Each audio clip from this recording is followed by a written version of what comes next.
ಏನಂತಂದರೆ ಈಗ social media ದುನಿಯಾ ಯಾರ ಕೈಗಲ್ಲಿ ಎಲ್ಲಿ ನೋಡಿದ್ರೂ ಕೂಡ ಮೊಬೈಲ್ ಯೂಸ್ ಮಾಡ್ತಾ ಇರೋರು ಕಾಣಸಿಗ್ತಾರೆ. ಈಗ ಎಲ್ಲೇ ಒಂದು ಬಸ್ ಸ್ಟ್ಯಾಂಡ್ಗೆ ಹೋಗಿ ಯಾವುದೇ ಪ್ಲೇಸ್ಗೆ ಹೋಗಿ ನೀವು ಸೋಷಿಯಲ್ ಮೀಡಿಯಾ ಯೂಸ್ ಮಾಡೋರು ಈ ರೀಲ್ಸ್ನಲ್ಲಿ ಮುಳುಗಿರೋರೇ ಜಾಸ್ತಿ ಕಾಣಸಿಗ್ತಾರೆ. ಆದರೆ ಒಬ್ಬರನ್ನೊಬ್ಬರು ಮಾತಾಡೋರು ಸಿಗೋದಿಲ್ಲ. ಆದರೆ ಈ ಸೋಷಿಯಲ್ ಮೀಡಿಯಾ ಅಂತಂದರೆ ಜಗತ್ತು ಹೆಂಗೆ ಅಪ್ಡೇಟ್ ಆಗ್ತಾ ಇದೆಯಲ್ಲ, ನಾವು ಕೂಡ ಅಪ್ಡೇಟ್ ಆಗಲೇಬೇಕು. ಸೊ ಈಗ AI ದುನಿಯಾ ಶುರುವಾಗಿದೆ. ಎಲ್ಲ ಕಡೆ ಆರ್ಟಿಫಿಷಿಯಲ್ ಇಂಟೆಲಿಜೆನ್ಸ್ ದಾಪುಗಾಲಿಟ್ಟಿದೆ. ಎಲ್ಲ ಕ್ಷೇತ್ರಗಳಲ್ಲಿ ಈಗ AI ವರ್ಕ್ ಮಾಡ್ತಾ ಇದೆ.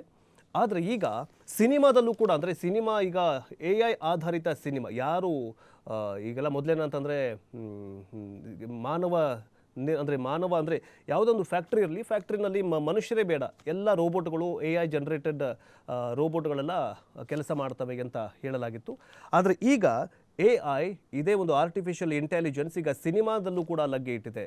ಸಿನಿಮಾದಲ್ಲಿ ಹೆಂಗಂತಂದರೆ ಯಾವ ನಟನಟಿ ಆ್ಯಕ್ಟೇ ಮಾಡೋದು ಬೇಡ, ಅದೇ AI ಜನರೇಟೆಡ್ ಏನಂತಂದರೆ AI ಜನರೇಟೆಡ್ ಸಾಫ್ಟ್ವೇರ್ ಆಗಿರುತ್ತೆ, ಜೊತೆಗೆ ಪ್ರೋಗ್ರಾಮನ್ನು ಬರೆದಿರ್ತಾರೆ. ಸೊ ಈಗೇನಂತಂದರೆ ಸಿನಿಮಾದಲ್ಲಿ ನಟನಟಿಯರ ಹೆಸರೇ ಬೇಡ. ಮೊದಲೆಲ್ಲ ಇತ್ತು ದೊಡ್ಡ ದೊಡ್ಡ ಸ್ಟಾರ್ ನಟರು ಇದ್ದರೆ ಮಾತ್ರ ಸಿನಿಮಾಗಳು ಓಡತ್ತೆ ಅಂತ. ಆದರೆ ಈಗ ಫಸ್ಟ್ ಟೈಮ್ ವಿಶ್ವದ ಮೊದಲ AI ಸಿನಿಮಾ ಕನ್ನಡದಲ್ಲಿ ರೆಡಿಯಾಗಿದೆ.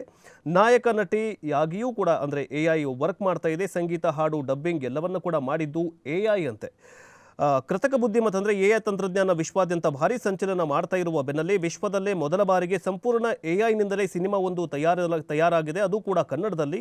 ಲವ್ ಯು ಅನ್ನುವಂತಹ ಸಿನಿಮಾವನ್ನು AI ಬಳಸಿ ಕೇವಲ 10 ಲಕ್ಷ ರೂಪಾಯಿಯಲ್ಲಿ ನಿರ್ಮಾಣ ಮಾಡಲಾಗಿದೆಯಂತೆ. ನಿರ್ದೇಶಕ ನಿರ್ಮಾಣ ಮಾಡಿರುವಂತಹ ನರಸಿಂಹ ಮೂರ್ತಿ ಹಾಗೂ ಇಡೀ ಚಿತ್ರದ AI ಕೆಲಸ ಮಾಡಿರುವ ನೂತನ್ ಅವರನ್ನು ಹೊರತುಪಡಿಸಿದರೆ ನಟನೆ, ಸಂಗೀತ ಸಂಯೋಜನೆ, ಹಾಡು ಅಂದರೆ ಯಾರು ಡೈರೆಕ್ಟರೇ ಬೇಡಂತೆ, ಈ ಮ್ಯೂಸಿಕ್ ಡೈರೆಕ್ಟರ್ ಬೇಡಂತೆ, ಏನು ಡಬ್ಬಿಂಗ್, ಹೀಗೆ ಎಲ್ಲವನ್ನೂ ಕೂಡ AI ಮಾಡಿಬಿಟ್ಟಿದೆಯಂತೆ. ಸಿನಿಮಾ ನಿರ್ದೇಶನ ಹಾಗೂ ನಿರ್ಮಾಣ ಮಾಡಿರುವಂತಹ ನರಸಿಂಹಮೂರ್ತಿ ಮೂಲತಃ ಬೆಂಗಳೂರಿನವರು. ಸೊ ಹೀಗಾಗಿ ಅವರು ಬರೀ ಎಷ್ಟಂತಂದರೆ 10 ಲಕ್ಷ ರೂಪಾಯಿಯಲ್ಲಿ ಒಂದು ಸಿನಿಮಾ ಮಾಡಿದ್ದಾರೆ. ಆ ಸಿನಿಮಾದ ಬಗ್ಗೆ ಎಷ್ಟು ನಿಮಿಷ ಡ್ಯೂರೇಷನ್ ಇದೆ ಅಂತ ನೋಡ್ತಾ ಹೋಗೋದಾದರೆ 95 ನಿಮಿಷದ ಅವಧಿಯ ಈ ಸಿನಿಮಾದಲ್ಲಿ 12 ಹಾಡುಗಳು ಇವೆಯಂತೆ. ಸೆನ್ಸಾರ್ ಬೋರ್ಡ್ನವರಿಗೂ ಕೂಡ ಸಿನಿಮಾವನ್ನು ಕುತೂಹಲದಿಂದ ನೋಡಿ UA ಸರ್ಟಿಫಿಕೇಟ್ ನೀಡಿದ್ದಾರೆ.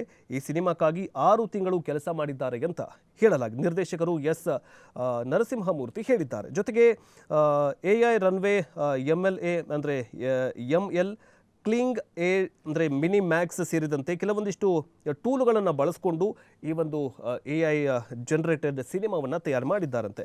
ಇಬ್ಬರಿಂದ ಸಿನಿಮಾ ತಯಾರಾಗಿರುವುದು ಈಗ ಇತಿಹಾಸ. ಅದು ಕೂಡ ಕನ್ನಡದಲ್ಲೇ AI ಆಧಾರಿತ 90 ನಿಮಿಷದ ಸಿನಿಮಾ ರೆಡಿಯಾಗಿರೋದು ಕನ್ನಡದಲ್ಲೇ ಅಂತ ಹೇಳಲಾಗಿದೆ. ಎಲ್ಲವೂ ಕೂಡ ಅಂದರೆ ನಿರ್ದೇಶನ ನಿರ್ಮಾಣ ಮಾಡಿರುವಂತಹ ನರಸಿಂಹ ಮೂರ್ತಿ ಅವರು ಇಡೀ ಚಿತ್ರವು AI ನಿಂದಲೇ ರೆಡಿಯಾಗಿದೆ. ಹಾಡುಗಳಿಂದ ಹಿಡ್ಕೊಂಡು ಡಬ್ಬಿಂಗ್, ಮ್ಯೂಸಿಕ್ ಎಲ್ಲವೂ ಕೂಡ AI ಆಧಾರಿತ ಅಂದರೆ AI ಮಾಡಿದೆ ಅಂತ ಹೇಳಲಾಗಿದೆ. ಕೆಲವೊಂದಿಷ್ಟು ಟೂಲ್ಗಳನ್ನು ಮಾಡಿದಾರಂತೆ. ಬಟ್ ಈ ಸಿನಿಮಾ ಯಾವಾಗ ರಿಲೀಸ್ ಆಗುತ್ತೆ, ಲವ್ ಯು ಅನ್ನುವಂತಹ ಸಿನಿಮಾ ನೀವೇನೀಗ ದೃಶ್ಯಾವಳಿಗಳಲ್ಲಿ ನೋಡ್ತಾ ಇದ್ದೀರಲ್ಲ, ಇವೆಲ್ಲವೂ ಏನಂತಂದರೆ ಯಾರು ನಟನಟಿಯರು ಬೇಡವೇ ಬೇಡ, ಈಗೇನೇ ಇದ್ರೂ ಕೂಡ AI. ಸೊ ಇನ್ನು ಮುಂದಿನ